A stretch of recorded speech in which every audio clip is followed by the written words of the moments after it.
Ever feel tired when you're doing all the right things? You have low energy, stubborn weight, doesn't want to go away. You have these crazy cravings and brain fog by 3 p.m. Everybody loves to blame willpower. I do, for sure. But today, we're talking about something much bigger: metabolic health. What it actually is, why it matters more than the number on the scale, and how the food on your plate and the way you live your life can either support it or completely work against it. Okay, be honest. When you hear metabolic health, do you immediately think diet culture or something you'll deal with later, like taxes or knee pain? But here's the thing. Metabolic health affects your energy, cravings, moods, and basically how you function as a human, beyond just dieting. And you can eat healthy and still feel terrible if your body is stressed, underfueled, or running on fumes. Hello, menopause. So today we're breaking down what metabolic health actually is, what slows it down, what helps speed it up without doing anything extreme. A few simple steps that you can start doing today. Oh, but promise me, no detox teas, no suffering, right? Yes, Mom, just real food and real life. Welcome back to Too Many Cooks in the Kitchen. Better food, better health. Lauren, are you ready for your grilling? I am always ready for the fire and the heat. Yes, Lauren is in the hot seat this week. She studied all up about metabolic health and actually has really been kind of immersed in this for quite a while. When people hear metabolic health, what do they think it means, and what does it actually mean in real life, not textbook terms? Well, broken down as simply as possible, metabolic health is just how your body converts food into energy, as well as how your cells repair and create new cells. It also regulates your hormones. It prevents disease throughout your body. Really, at baseline, it promotes good energy, mood, sleep, and mental health. Do you have any idea, though, like what do you think some people think metabolic health is compared to like what the actual definition you just gave us? Well, the root of the word metabolic, it's very similar to metabolism. So I think when people think about metabolic health, they're just thinking about losing weight and, eating healthier to, make the number on the scale come down. Whereas it's a lot more complex than that. It affects all areas of your body, mind, spirit. So it's a lot more than just your metabolism. That's actually really beneficial to know because I've always thought like, oh, well, I have low metabolic health. It just means I'm not exercising enough to get my quote unquote metabolism going. So super awesome way to actually pivot the definition so we really understand it is way more complex. We can't just blame that we're being lazy. So what are some of the biggest contributors to poor metabolic health that don't get talked about enough, especially outside of diet? Well, diet is one of the biggest things, but it's not just about the food you eat. It can also be because of overeating or just you're getting too many calories and oftentimes too many calories of the bad things that your body can't really process into anything else. It can't process it into energy or create new cell growth with it. It's just kind of like empty. A sedentary lifestyle can be a big contributor to poor metabolic health if you're just not getting out and moving your body enough. And that's not just in terms of, like going to the gym 7 days a week or even half the days of the week. It's just in general, having a more active lifestyle altogether will help improve your metabolic health. Also, chronic stress is a big contributor to poor metabolic health. If you're stressed out all the time, and which most of us are, at least some of the time. It's not good. So finding ways to limit the stressors in your life or combat the stress that you have in your life if you can't really reduce it, will help to improve your metabolic health. And also poor sleep. Poor sleep is, I would say one of the biggest things aside from diet. If you're not sleeping enough hours throughout the night, if you're not getting 7 to 8 hours of sleep every night, and also if your sleep quality is very poor. So if you're not sleeping well, you wake up throughout the night, or if your sleep hygiene is not good to where you're like sleeping with the light on or you have the TV on, and there's a lot of factors, but improving the quality and the quantity of your sleep will drastically improve your metabolic health. Yeah, sleeping is a hard thing to, like, Yeah. just you wanna sleep more, or at least I do as far as, like, I don't have any light in my bedroom. I don't have my Yeah. phone by my bed. I try to limit all that stuff, and yet I still have difficulty sleeping. Generally, women of my age do, and then younger people have a difficult time maybe sleeping more because of potentially either stressors, things like that with work or children. It is just kind of chronic, it seems like, throughout the United States, at least, for sure, that sleep is a hard thing to come by. And sometimes Yeah. it's just hard to find a solution to it. Yeah, I think that a lot of Americans specifically have really poor habits around sleep, especially now with everyone having, a tiny screen in your pocket all the time, and you scroll with it in your bed at night before you sleep, and then it's the first thing you see when you wake up in the morning. I mean, it's how a lot of us set our alarm. I mean, personally, that's what I use for my alarm clock, and I know it's not beneficial, but it's something that I am looking to make a change with. I mean, there's a lot of other factors that affect sleep beyond just your phone and, the temperature of the room that you're sleeping in or the amount of light that's entering the room. Say you don't even have a TV, if you have like a really bright light outside your window, that can really affect your sleep quality. But I have a statistic here that says only about 7 to 12% of Americans are considered to be metabolically healthy, which is a Wow, crazy number. that's just like totally crazy number. Yeah. Only 7 to 12%? I mean, if you flip that on its head, doing math, that's like Mhm. 88% or more people have Yeah. bad metabolic health. So, Yeah, I holy mean, crap. looking at our, like, disease and illness and like the rates of obesity, they just keep on climbing, and all these things are a factor of poor metabolic health. Like pretty much all the symptoms and diseases we experience today can be traced back to poor metabolic health at the very core of it.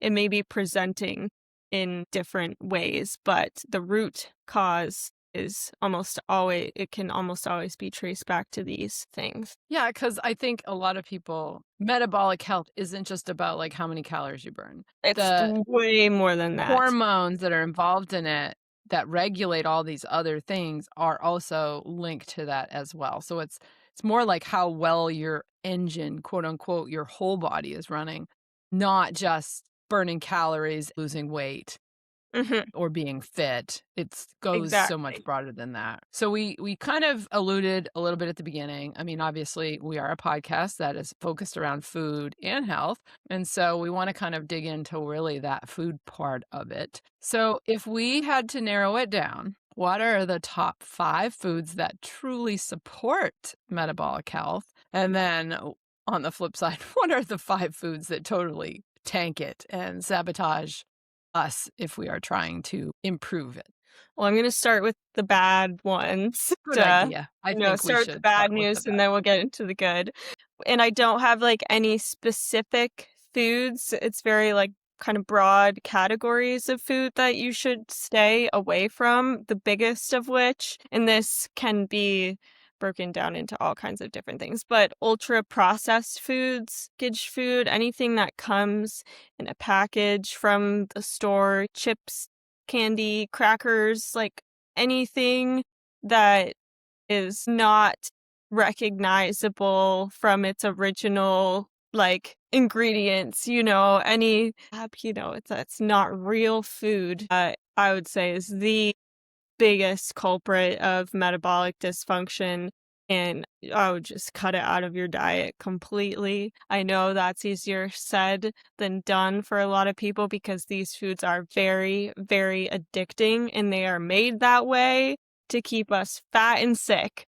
So, Right. but I promise Well, you, if yeah. you're able to stop, when you get to a point to where you're not eating them anymore, like you won't even crave them at all because your body and for me, I think the biggest thing is if I do like crave like an Oreo cookie or something like that, if I see it on the store shelf and I'm like, oh, it's been so long since I've had an Oreo. The biggest deterrent for me is if I pick that package up and I look at all the ingredients and I'm just like, nope, I'm Yep. putting this Not back on the shelf. Like, I do not want to put that in my body. Like, I'm actually physically revolted by what I'm reading in the ingredient list. So for me, that was a but big thing. But I've noticed, so you go into Whole Foods, you go into Sprouts, you Hmm. go into even like the local co-op, and you walk down the snacks food aisle. You think that all that stuff is actually like, oh, it's a health food. It's good for you. It's made of natural ingredients. But yet it's still highly processed. You're just taking something and just rebranding it and rebadging it, and it's still something you shouldn't put in your body because Exactly. of all the other things that interrupt metabolic health, like sugar, Hmm. processed or good fats. Some of those, they're being pretty sneaky with that. So if you don't really know how it's made and you can't pronounce the things that are in there, or if you can pronounce it, but it's like something that seems like it's an emulsified something or other, or a hydrologized something or other, you probably shouldn't put it in your body. So Yeah. just because it's in a health food store does not mean it's healthy. Yes. If it's a good rule of thumb is that if it's in a package, like if it's in a crinkly package and it has pretty, food photography on it or whatever, like it's just something you should stay away from. Food can be broken down into like basically three categories. There's like the whole food, there's minimally processed, and then there's ultra processed. Most things in a package are ultra processed. There are some that are in this category of minimally processed, and that would be things like dried fruit. But they only have one ingredient, so you have to watch out because a lot of these things, it can be a dried fruit, which dried fruit, if it's only one ingredient, the thing that it's in it, like dried mango, if that's the only ingredient, then okay, that's good. It's also something that you can make yourself. You don't have to buy it from the store. But if it has sunflower oil or sugar added to it, like these are things that you want to stay away from. Dark chocolate covered almond. Well, look at the ingredients. If the first ingredient in it is almond, and then the second ingredient is cacao, and then the third is like milk or, whatever thing is helping it to be more creamy, and then the fourth ingredient is like the sugar for sweetener, pure cane sugar, then I would say it's another of the foods that you want to stay away from that impact your metabolic health would be just sugars in general. Refined sugars they're not doing anything to help. If anything, they're hurting your metabolic health a lot. Our bodies are not adapted for this modern diet full of sugar and carbohydrates. We can't, like, sugar is so abundant these days. It's in everything, and we're just getting far too much of it. So it's something that you really want to limit the amount of Yeah, it that everything in you're. moderation, but you Yeah. can have a little bit. It's not like you have to completely cut it Yes. out, but yes. Yeah. But if you can find an alternative that's more natural, like honey or maple syrup, And if you also combine it with something that is adding fiber so your body can process it better, then you're going to be much better off than if you're, just like eating a spoonful of sugar. I don't know who would do that, but It helps you the know. medicine go down, according to Mary Poppins. But another thing on this subject of sugar, as Americans, we drink like a ton of sugar. I mean, a lot of Americans are eating very sugary desserts and candies and things like this, but we don't realize a lot of the time how much sugar can be in the beverages that we're drinking. Soda is horrible and all kinds of other things along those lines, like or energy drinks also, just like very sweet beverages, not good. Stay away from. Yeah, like the Snickers Coffee Mate sweetener Yeah. stuff. Oh my God, I mean, don't even like, get me seriously, started on people, coffee meat. what are you doing? You gotta stop. You just gotta stop. If you gotta put milk or cream in your coffee, put real milk or cream in your coffee or drink it black. And yes, if you wanna put a little bit of sugar in, use real sugar, though, if you're gonna use a little bit, and Pure slowly taper off. organic cane sugar. Yeah, raw Yes, raw sugar or not even honey. Like, personally, right. I like the flavor of honey in coffee. I think I mean, not everyone likes the flavor of honey, so, or maple syrup. Maple syrup is great in coffee. I wonder how molasses would be, because it has that nice, like, Probably strong pretty good. flavor, and there's lots of nutrients in You added some molasses. cinnamon, it would be A cookie. yeah, I was gonna say like a ginger snap cookie coffee. Yeah, cool. Um, so on to the next thing, 'cause we have so far like 2 broad categories of food and beverages to stay away from. The next biggest thing would be fast food. I mean, I think that really kind of goes without saying, it's Just not a take the secret. S off. What's that? Take the S off of fast. What is it? Fat food. Yep, there you Yeah, go. Just exactly. don't. So, yeah, I mean, it's just yeah, I understand that sometimes that is if you're traveling, it may be the only option, but, everything in moderation. If you have to have one meal out of 100 that's from a fast food restaurant, be discerning and, you know, maybe try to stay away from whatever the fried things are because they're fried in hydrogenated oils or, some fast food chains now are switching to beef tallow. So I would say that's a better alternative to things that are fried in vegetable oil. It's not the end of the world to eat this stuff once in a while, but you don't want it to be the primary foods that your diet is made up of. And Right, then on to the exactly. next would be refined carbohydrates. So, like refined grain, like white bread in a package from the store. I mean, this also falls into the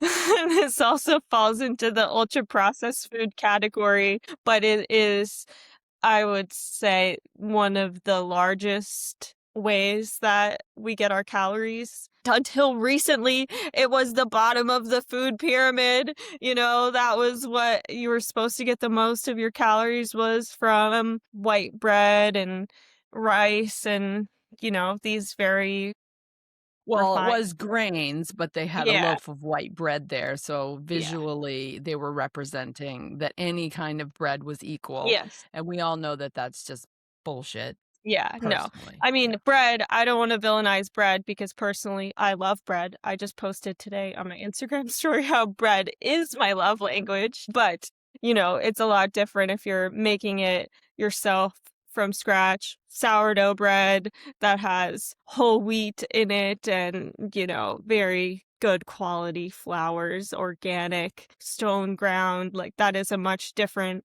thing than buying the Wonder Bread from the store. So, Well, and I'm one not out thing, here to villainize bread. I love bread. I love bread.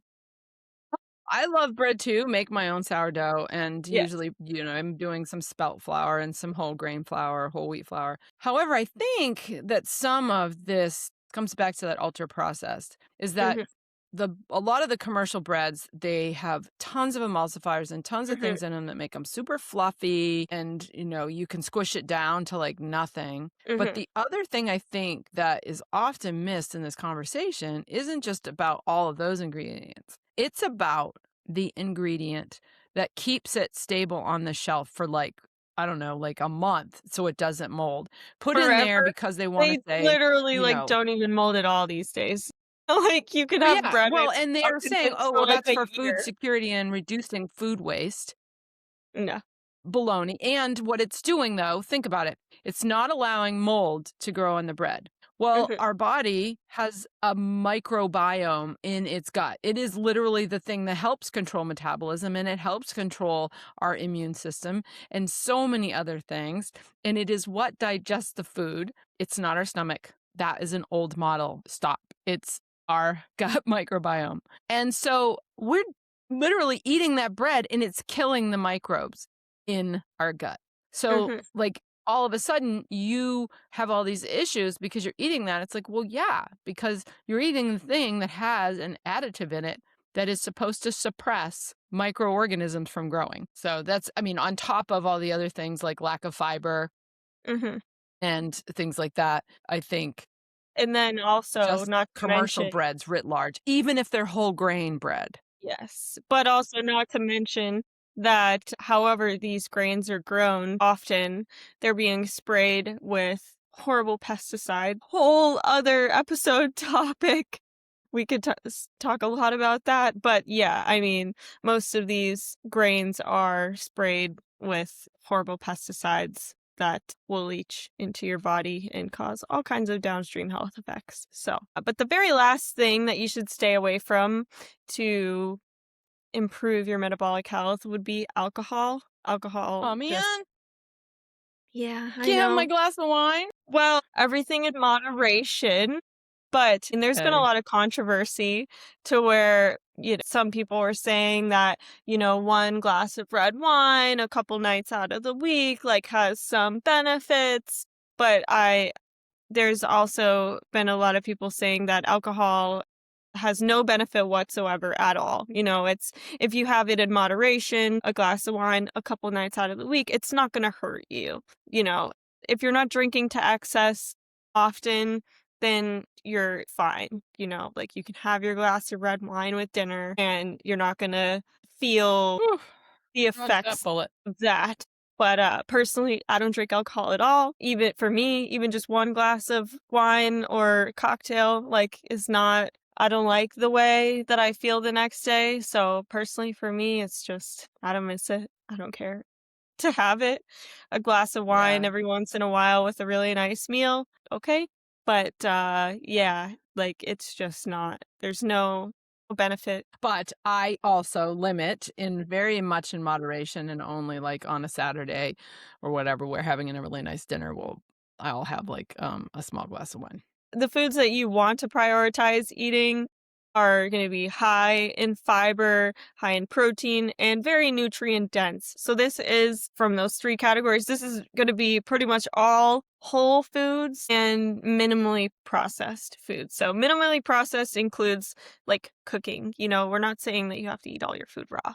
You can cook it. The next episode, we're actually going to dig into nutrient Yes. density. So So stay tuned for if you're that for sure. interested, come back next 2 weeks. Yes. 2 weeks from now to learn about nutrient density from my mom. She's gonna Yeah, be I in the have hot to do seat my this studying. Actually, I time. already did for that one, and I'm super excited to talk about that. But we're going to learn more in depth about all of these things when Lauren is going to give the list of all these things that actually really play into Yes. your nutrient density. Yes. So whole fruits and veggies, leafy greens, berries, just like fruits and vegetables. It's really not that complicated, like eat your spinach and your kale and your apples and your strawberries, all these things. You can have them however you want. You can have them in a smoothie. You can cook them, like just eat lots of them.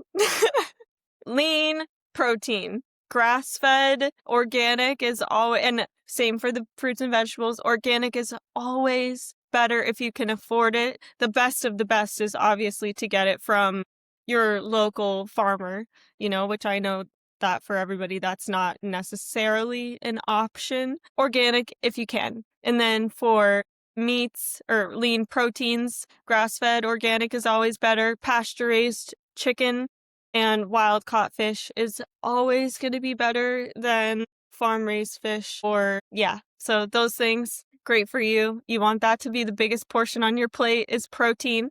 I mean, now even the FDA or whatever, what's his name? Kennedy. They even changed the food pyramid. That protein is now the biggest category. So, I'm just backing them up. We've been saying this for a while, but finally, I guess our government's caught up. But the next They'll would be always healthy. be behind they'll always be behind because Yeah.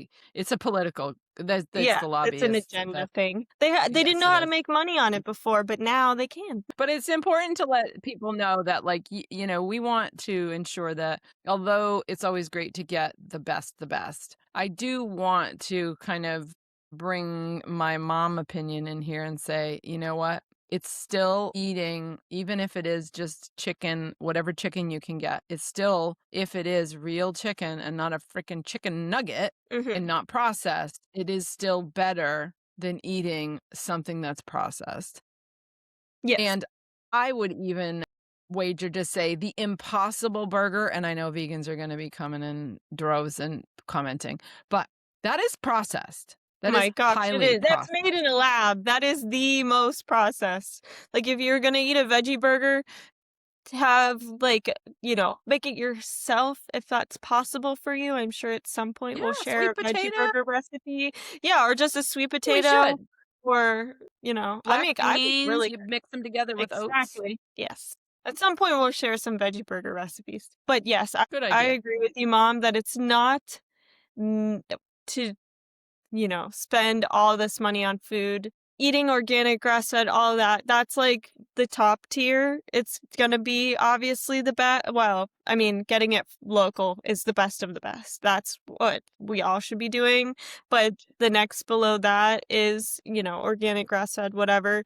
And then below that, like, you don't have to, and there's lists out there of things that are like better to buy organic or like the things you can skimp on to not spend the money. It's not necessary to spend all the money on organic grass-fed stuff. But, not everybody can afford that. That's not everyone's priority. I am just a single person only feeding myself. So, like if you have a family and you want to help them to all eat healthier, but you are on a budget and you can't afford organic stuff, it's a lot better to eat the whole foods than, to eat out or at McDonald's or, buying frozen chicken nuggets or, like it's always going to be better to get the whole food and cook it yourself. And Not beans and rice are cheap, and you put those 2 together, or your any complete protein. legume, a bean, exactly, and any grain, it doesn't necessarily have to be rice. If you mix those 2, you will create a complete protein, and those are usually some of the least expensive options out there.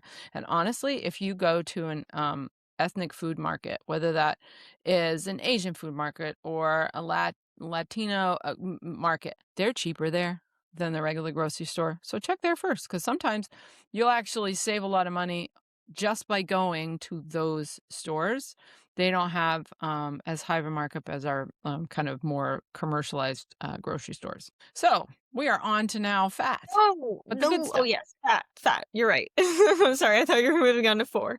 You're right.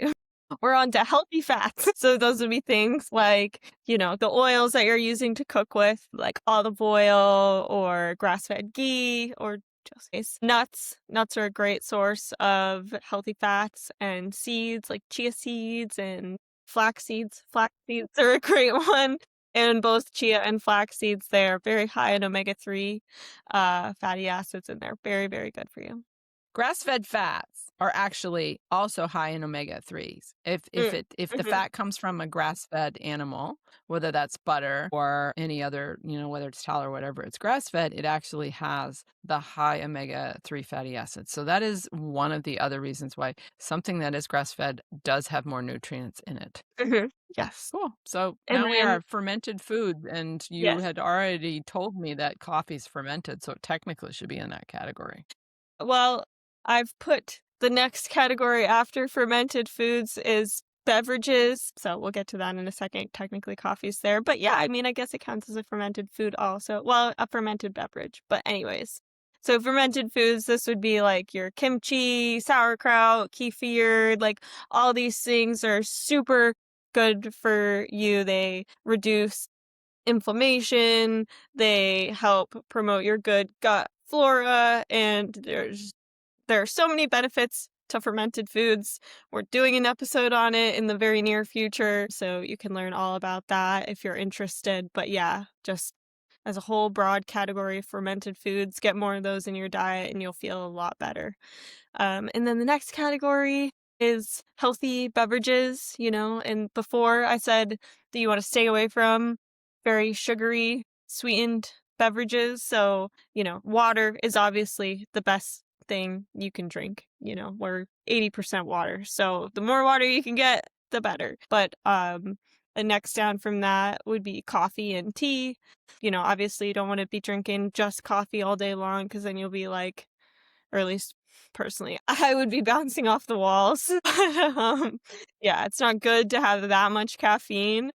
Juices and whatnots, I would say, are more in that sugary beverage category because most juices are just like straight sugar unless you're making it yourself from, the ingredients that you get at the store. Smoothies are very good for you as long as, you're adding fiber, you're adding some seeds and healthy fats and all these kinds of things. So, yeah, these are the broad categories of food that you would want to increase or just like make up your entire diet from. Like if you could just eat, fruits and veggies, protein, healthy fats, fermented foods, drink water, tea, and coffee, then, you're off to a great start. So Yeah. now we know kind of the how, but why does metabolic health matter? Even if someone isn't trying to lose weight and doesn't have like a diagnosis of slow. Metabolic health is the greatest indicator of overall health in your body. I mean, weight is a very good indicator of your overall health. So you're heavy,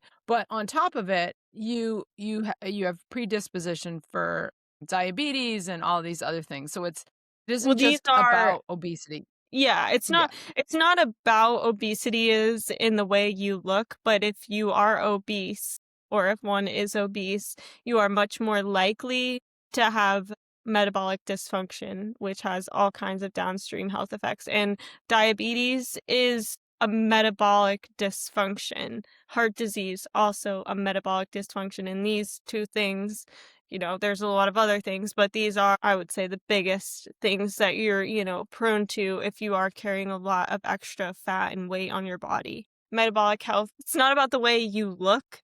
It's about, yeah, the way that you feel and carrying a lot of extra weight on your body or having a large waist circumference is just a very large factor for having poor metabolic health. And it matters like also like where that fat is distributed, whether it's in on the outside or is it on the internal parts of your organs. And the bigger you get, it will go all over. So there are some Yes, there's counterindications for carrying excessive weight. Yes, and there is a big difference between subcutaneous fat under your skin, and then this fat that you have around your organs. I'm forgetting what the name of that is, but the fat around your organs is definitely, I mean, not good. It's not just about the way you look; it's about your overall health, and if you are carrying a lot of extra fat on your body, you're much more likely to be prone to having all kinds of other metabolic dysfunction and diseases and things like that. It's not about the way you look. I just want to Correct, because you can be fat thin. Yeah, You yeah. can be thin, but Skinny actually fat is carry a lot. literally skinny fat is basically you don't have the subcutaneous fat, but you are carrying a lot of excess fat around your organs, and that's something that you can't see. And that is honestly worse than having subcutaneous fat. So But we're not just really talking about wait. that. Mostly it's like if you don't feel well and you don't have the energy and you Mhm. just think that you're just like, like you're dragging around a 50-pound weight of like just like can't get out of your own way, then perhaps metabolic health is something that you could look into improving through some adjustments in your lifestyle and what you're eating, essentially. Yes. Yeah. So metabolic health is the greatest indicator of overall health in your body, and the biggest indicators are your weight, your energy levels. If you improve your metabolic health, then you'll have a lot more energy to do things. It helps prevent diseases like heart disease and diabetes and, all kinds of other things, gastrointestinal issues. And I mean, I am not a doctor, obviously. I've said that previously. But if you are suffering from an illness or a disease or overweight, I would say that at the root cause of a lot of these things is metabolic dysfunction caused by, you know, poor diet, poor sleep, all the things that we talked about previously. I wouldn't say like don't just trust my opinion or what I'm Right, saying. right, for sure, like, do your homework. Yes, exactly. One of the, like to live a long and healthy life, you have to be metabolically healthy. And I would say that's like aside from weight and energy and disease prevention, longevity is really the biggest thing that you will achieve from getting your metabolic health under control. So let's move on to the next question. I would say we've kind of talked a lot about more of the negative things. So I want to focus for this question on just the positive part. Mhm. In the lifestyle outside of food, what are the habits that can have the biggest impact on improving our metabolic health? There's a lot of things that you can do to help improve your metabolic health, and they are very simple things, it's not earth-shattering, but they will be life-changing. So, we've already said it. Consistent and quality sleep, and this is one of the biggest things that can help you have better, more consistent and quality sleep is waking up at the same time every day and then going to bed at the same time every day. Your body can get into a rhythm, your circadian rhythm will be more regulated. And so, when it's time to go to bed, you'll start to feel tired. And in the morning, you'll wake up feeling a lot more energy. And then after you wake up in the morning, one thing that you can do to really help your metabolic health, which is a very easy thing to do, is just making sure you get bright light in the morning, so like maybe when you're brushing your teeth, like go outside and stand in the grass for a few minutes and look at the sunlight. And if you are getting up at a time of day when it's still dark out before the sun has risen, because I know you, Mom, you like to wake up at like 4 in the morning. There's I definitely no do. sun at that hour of the day. Just getting, Well, in the summer in New Hampshire, for sure, it's already starting at 4:30, but yeah, not here in North Carolina. Yeah. yeah. But I turn on the light, that helps I was with gonna that. say, getting bright artificial light into your eyes first thing in the morning will help you to wake up.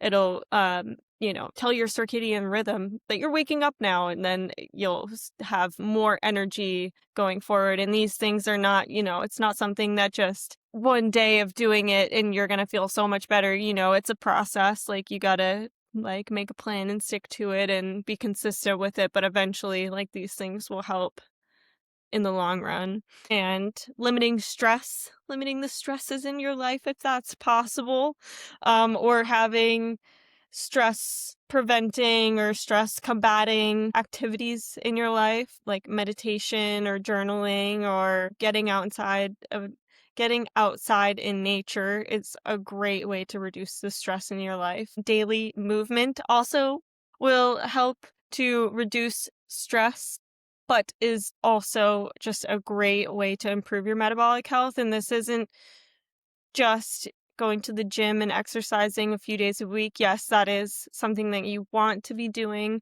but just having a more active lifestyle in general, like parking your car further away whenever you're going to the store so that way you can get, a few extra steps in, or um if you live close enough to your work to where you could walk or bike or something like that, just finding ways to increase the activity level in your life will improve your metabolic health a lot. Or just standing is great also. Having a sedentary lifestyle is not good for a lot of things, and one of them being metabolic health, obviously. So if Yeah. you can change out your desk from a sitting desk to a standing desk. One, it'll help improve your posture, which is a big thing just in and of itself, but it will also, your body is, it's working muscles to stand. So it's not a lot, but just, spending more time standing. Personally, I stand, at least 10 hours out of the day Yeah. generally. It Right. helps for a nice It can be hard. firm It can be butt. hard for the desk job, desk jockeys or people that do have a desk job, it can be hard. If you can get a stand-up desk and then a Mhm. walking treadmill, they have these little Yes. treadmills. They go really slow and you can kind of walk. And when I was working on my book, I did that and it was great. And it was like before you knew it, you didn't even really realize you were kind of walking on a treadmill. Obviously, you want to be cognizant because you don't Mhm. want to fall. But I mean, I was going 1.4 miles an hour. So very slow, but enough to get that movement going. So it Yes. really was great.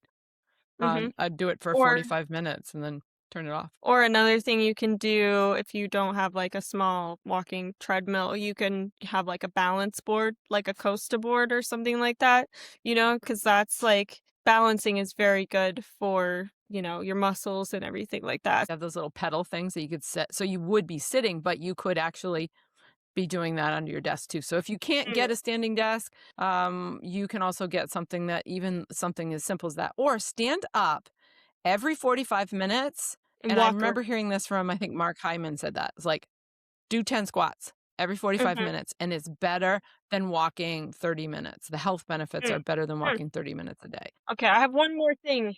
Just one, and it's a very simple Gotcha. thing one can do to help improve their All metabolic right. health. And I know I already touched on it a little bit with the foods and drinks category, but just drinking more water.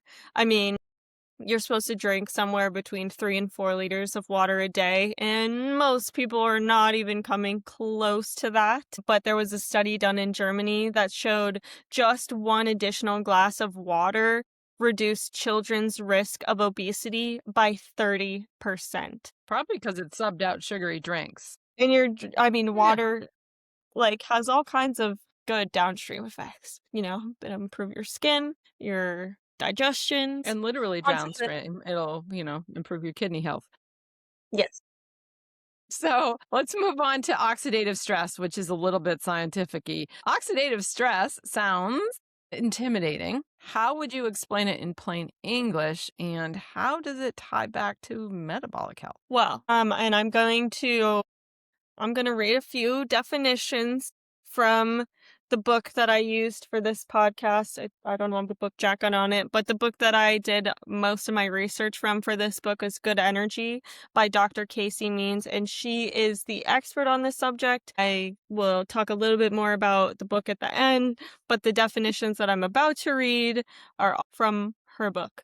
So, oxidative stress is when cells in the body create damaging reactive waste in the form of free radicals while trying to process environmental toxins and from damaged mitochondria. Free radicals cause damage to the cells, leading to dysfunction. So there are basically 3 cellular misfunctions which can be caused by poor metabolic health or metabolic dysfunction. These 3 things altogether cause virtually all symptoms and disease of pretty much anything you can think of as far as disease and illness goes. So another downstream effect of metabolic dysfunction is mitochondrial dysfunction. And this is when cells cannot make energy properly because they are overly burdened by environmental toxins, because the mitochondria, which most of us, I think, the only thing we remember about. Powerhouse of the cell. Exactly. When the powerhouse of the cell is overwhelmed or damaged, because it can be both, leading to decreased ATP production and fat stored in cells, which inhibits normal cellular function. And the And it's last the thing, what's that? ADP. That's ATP. adenosine trisodium phosphate. Yeah, Yes, that thing. exactly. An essential nutrient for life, or an essential product of, It's yeah, kind of like if you think about it, it's actually ATP is kind of the currency currency of the that the cell. body uses for energy. It's like that. Okay. And then the last downstream effect of metabolic dysfunction is chronic inflammation. Hey, we did a topic on that. That was our first episode. You should all go back and check episode number 1 if you want to learn a little bit more about chronic inflammation. And how to improve your chronic inflammation. So, mitochondrial dysfunction and low cellular energy production, ATP, are perceived as a threat, so the body enacts a fighting response. The response becomes chronic because the perceived threat will not subside unless the environment changes. Yeah, that So, makes sense. yeah. So if you're, feeding your body processed food all the time, it's not going to be able to fix itself unless there's no more processed food present. And yeah, like I stated before, these 3 cellular malfunctions are the cause of virtually all disease and illness and symptoms that we experience today in this world, because most of these things are downstream effects of what we've been talking about today, and they can all be improved by, what we've just said previously. So, if someone feels totally overwhelmed by all of this information, and overwhelmed by just their situation and health, they see, like, you know what, I could probably benefit, as just about everybody could, with doing something to move the needle on metabolic health. What are 5 simple and extremely doable actions that someone can do right now to support their metabolic health? Well, for the 5 simple steps that you can take today to improve your metabolic health, we've really touched on a lot of things that you can do. So, I would start with getting consistent sleep, cutting out processed, refined sugars, carbohydrates, getting out in nature, drinking more water, improving the activity level in your life, and reducing stress, I would say, are the biggest things. I think I just gave 6, You but those are the did. biggest things you can do to, start taking action today to improve your metabolic health. And it's a lot simpler, in theory than in actual execution. But I think that with a little bit of planning and foresight, it is a lot simpler than it is made out to be. For sure. So, why don't you give a brief synopsis of the book? Well, I mentioned earlier for this episode that I read Good Energy by Dr. Casey Means with her brother Callie Means, and it's an excellent book. I loved every part of it. She is a physician who started her career, in more conventional medicine, and over time realized that the way that the medical system is set up in the United States just it's not actually there to help us. It's just there to make a profit. And so she kind of renounced, conventional medicine and started a holistic naturopathic practice. And this book is just, it's full of research and great statistics. And I mean, with examples from her career and personal life. I have so many good things to say about this book. So if you're interested, I highly recommend picking up a copy. And at the end of the book, she shares a ton of recipes that you can make to, support your metabolic health. And all these recipes are good for you and have all the foods and things that we've just talked about. Like, I mean, this sounds delicious. Fennel and apple salad with lemon Dijon dressing and smoked salmon. I mean, I want that for Yum. lunch. Yeah. There's tons of recipes like that in there. So, yeah, I have nothing but good things to say about this book. I highly, highly recommend it.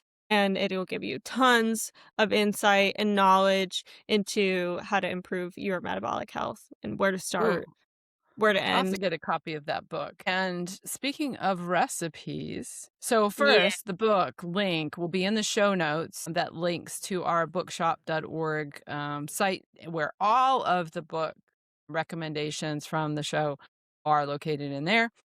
hmm But I think we have to talk a little bit about, or we have to introduce wait, no, I need to rewind that. So, We have a recipe little bit of a showdown. showdown coming up. And I Yeah. believe this week will be fighting with fungi. because the That's a ingredient good one. is mushrooms.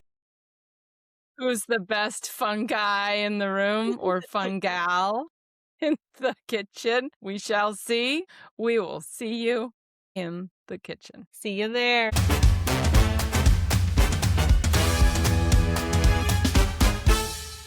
So, this week, mushrooms. Lauren sends me $1 million mushroom risotto. And I had to figure out whether it cost $1 million to make it based on the number of mushrooms that are in there, or did it taste like $1 million? This week's $1 million mushroom risotto was a simple recipe to make, but absolutely delicious. You want to make sure that you are toasting those grains. It does improve the texture and outcome of a risotto. Also, an important step would be to add the broth in those half-cup increments. That's important. I sauteed the additional mushrooms, and then I added an additional step by deglazing that pan to get all that mushroom goodness. We plated it up with some roasted asparagus and some roast beef. It was fabulous. Great job, Lauren. I'm going to say it tastes like $1 million. I would give this a fair 10 out of 10, I would say. Good job, Lauren. I hope you guys enjoy it. You should definitely do it. Lots of flexibility in this recipe. Let's see what Lauren does with my mushroom recipe. Hi guys, welcome back to my kitchen. Today I have made my mom's mushroom bisque recipe, and I garnished it with some of my sourdough toast.